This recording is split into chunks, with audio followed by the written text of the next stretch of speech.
Hello everyone, my name is Jagdish Bang and I am a CFA charter holder. So मैं finance industry में पिछले 10 साल से ज़्यादा से काम कर रहा हूँ एंड मैंने Nvidia corporation, HTCI primary dealer, teachers treasury and Jeevan small finance bank ये सब में काम किया है एंड मैं इन सब कंपनीज में ब्रॉडली इन्वेस्टमेंट मैनेजमेंट करता था और उसके दौरान मैंने बहुत सारे म्यूचुअल फंड में इन्वेस्ट किया है जो कि डेट स्कीम में थे, इक्विटी स्कीम में थे। तो different type of mutual fund scheme में काम किया है मैंने और उसके बेसिस पे ही मैं अभी ये वीडियो बनाने जा रहा हूँ। So this is basically for NISM series 5A जो कि म्यूचुअल फंड डिस्ट्रीब्यूशन बिजनेस के लिए है। तो एक चीज़ मैं यहाँ पे ऐड करना चाहूँगा कि ये उनके लिए भी है जो म्यूचुअल फंड डिस्ट्रीब्यूशन का बिजनेस स्टार्ट करना चाहते हैं और उनके लिए भी है जो eight individual level also invest करना चाहते हैं, ताकि उनको एक प्रैक्टिकल नॉलेज होना चाहिए।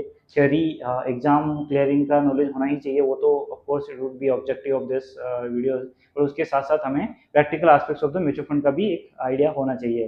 तो उसी को ध्यान में रखते हुए ये वीडियोस बना रहे हैं।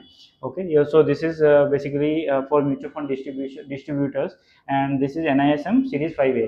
तो उसमें हम एग्जाम के बारे में देखेंगे। तो exam is 120 minutes which is 2 hours, fees is 1500 rupees, maximum marks is 100, maximum number of question is 100। So that means एक क्वेश्चन का 1 मार्क।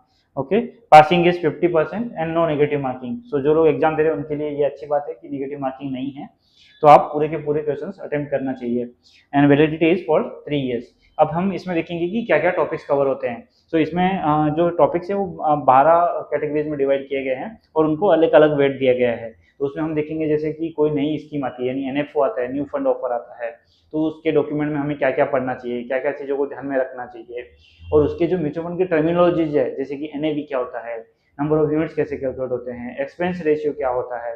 तो ये जो सब चीज़ें हैं वो इसमें आपको बताई जाएगी, और प्लस उसका लीगल और रेगुलेटरी फ्रेमवर्क कैसा है, कौन रेगुलेट करता है, जैसे डिफरेंट स्कीम्स है तो उनकी कैसे कंपैरिजन करना है, कोई पर्टिकुलर स्कीम का रिस्क कैसे देखना है, रिटर्न कैसे देखना है, परफॉर्मेंस कैसे रेगुलेट करना है।